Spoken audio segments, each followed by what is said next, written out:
Culture and Technology by Zara Matarani. The Polygamy dating app seen on a download screen of an Android phone in Jakarta, Indonesia. Beware illustration rooters. Zara Matarani. Share tweet email Reddit print. Share tweet email Reddit print. Scrolling through dating websites a year ago, Indonesian app developer Lindu Pranayama realized there were a lot of married men looking for another wife, but few online services to meet their needs. When they go to regular dating sites, they don't see options for polygamy. They don't see options for finding second, third or fourth wives, he said. Enter Polygamy, a new smartphone app developed by Pranayama, which aims to bring together male users with women who are willing to make big families, loosely translated as Let's Do Polygamy. The Tinder-style dating app has already stirred up controversy since its April launch in Indonesia, where over 80% of the 250 million population is Muslim and polygamy is legal. Muslim men can take up to 4 wives in Indonesia, the world's most populous Muslim country, if permission is granted by a court and the first wife gives her consent. Court officials could not provide figures of how many people in Indonesia are polygamous, but activists say cases of men giving false information to gain permission and the manipulation of women are common. The app had been downloaded over 10,000 times before it stopped registering new members following concerns of fake accounts being set up, and men using the site without the knowledge of their first wives. A new version was to be launched on October 5 that would impose stricter rules on users, including requiring them to provide an identification card, marital status and a letter of permission from their first wives. Highuse Yusuf Fasiya, an Indonesian factory worker who has 2 wives, said he used the app to share tips with other users on how to maintain a polygamous marriage. Many members are looking for wives. They ask about how to start, how to maintain polygamous marriages, and also government regulations, he said from his home village in Bogor, about a 90-minute drive from the capital Jakarta. The 37-year-old dodged questions about whether he was using the app to look for another wife but said he continues to learn about polygamy. After he took on his second wife 6 years after his first marriage in 2000, "It just happened. This is what God planned for me," said Fasiya, who takes turns to see his 2 wives and 5 children who live in nearby villages. The majority of the app users were men, but there were also about 4,000 women who have registered, the app developer said. Lawyer Rahmat Dwi Putrantos, who deals with marriage matters, said polygamy is not that easily achieved as Indonesian courts will only give permission if the first wife is disabled, ill or cannot bear children. But Andriati Suparno, a commissioner from the government-backed National Commission on Violence Against Women, said the app was trying to normalize polygamy. She said, "The reality is women tend to be the victims of domestic violence in a polygamous marriage. Polygamy is a form of violence against women." Indonesia's Women's Empowerment and Child Protection Ministry said it was up to individuals if they wanted to use the app because polygamy is legal as long as it can be done in a fair manner. For us, what is important is whether the women and children are protected in polygamous marriages, ministry spokesman Hassan, who uses one name, told the Thomson Reuters Foundation.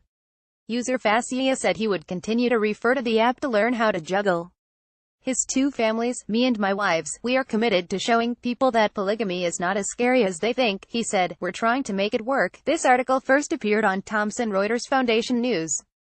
We welcome your comments at letters@scroll.in.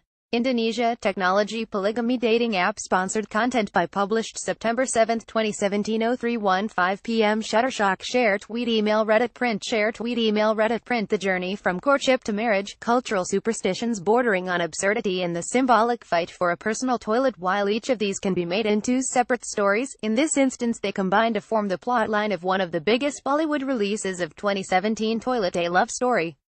The central theme of the film addresses the criticality of good sanitation. The storyline suggests, and rightly so, that sanitation in India suffers not only from a lack of infrastructure, but is also worsened by a culture that prefers defecating in the open. Contrary to popular opinion, poor sanitation and open defecation is not just a rural problem. According to the WaterAid 2016 report, India tops the list of countries having the greatest number of urban dwellers living without sanitation solutions. This distressing statistic brings to the fore yet another facet of sanitation issues: workplace sanitation. To commemorate World Toilet Day, Unwater developed the Wash at Work campaign to generate awareness about the need for access to water, sanitation, and hygiene for better health and productivity at the workplace. Its Wash at Work toolkit has put together guidelines to ensure safe, clean and healthy workplaces. This emphasis on workplace sanitation is important since it often slips under the radar when sanitation at large is discussed. The working population of the country deserves a safe and healthy workplace. The risks associated with bad hygiene conditions range from illnesses and contagious viruses to reduced productivity. Despite these repercussions, workplace toilets have not received the necessary attention and action. An example of this neglect is that while the number of women entering the workforce increases, there is a troubling shortage of toilet facilities to match the number of women employees. Having recognized the issue of accessibility and cleanliness of workplace toilets in the government sector, the Swachh Bharat initiative has drafted a set of standard operating procedures to maintain a level of cleanliness and sanitation in government buildings. The SOP includes self-evaluation and gap assessment procedures, proper infrastructure setup, waste management infrastructure, manpower and cleaning practices for Swachh offices. Private organizations need to similarly do more for washroom hygiene and satisfaction. A typical office worker visits the washroom 3 to 4 times a day, as compared to an office lobby which is visited twice a day. Inadequate number of urinals, lack of restrooms for women and unhygienic conditions often lead to distress that can hamper employee productivity. Besides its functional requirements, a washroom is often used as a private space where employees take breaks and refresh themselves. A survey by United Minds, across 13 countries, India not included, showed that around half of the respondents send messages or talk on their phones in the washroom while 6% send emails, making washrooms an extension of the workplace. It is abundantly clear that the washroom experience is significant in the overall workplace experience, and critical to provide the feeling of care and comfort to employees. Oddly, most organizations and buildings spend much more on office receptions, lobbies and cafes than on the maintenance of its toilets. Due to the lack of importance given to washrooms, there is an absence of protocols or processes to ensure a sanitized environment.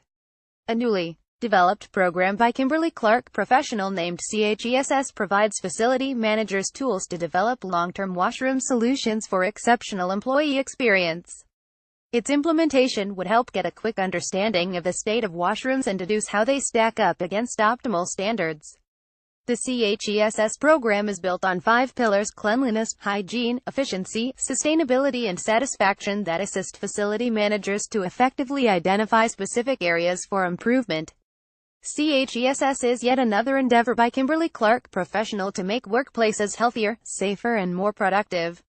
Not only has their focus on raising the standard of restrooms to match the standard of the rest of the building made many offices cleaner and more hygienic, their enduring campaign on the strategic importance of washrooms has also garnered attention of organizations that can bring a positive change in the lives of the working population, taking their commitment to the cause of sanitation further. Kimberly-Clark Professional, as a part of their Toilets Change Lives campaign, mobilized their corporate partners and built 35 sanitation units for a village in the Karjat region of Maharashtra. It's time for facility managers to push for higher standards in washroom hygiene by taking action so employees can have a better experience. If you are a facility manager looking to change the face of the washrooms in your premises and make your office restroom measure up to the CHESS standard, click here. This article was provided by the Scroll marketing team on behalf of Kimberly-Clark Professional and not by the Scroll editorial team.